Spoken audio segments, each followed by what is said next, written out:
Ian ja Helmenelun tulos 0 virhepistettä ajassa 39.86.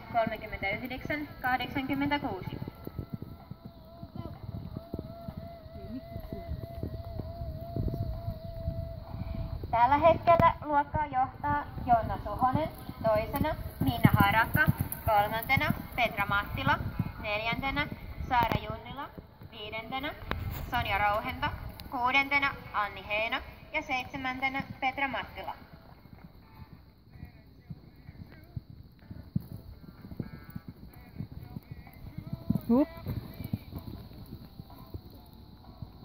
Pyrimme aloittamaan luokan 8 90 senttimetriä 13.20, eli hiukan myöhässä.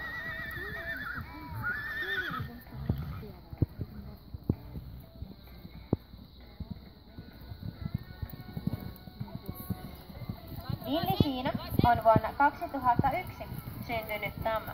Sen isä on erovisku, emä Maini ja emän isä Hilu.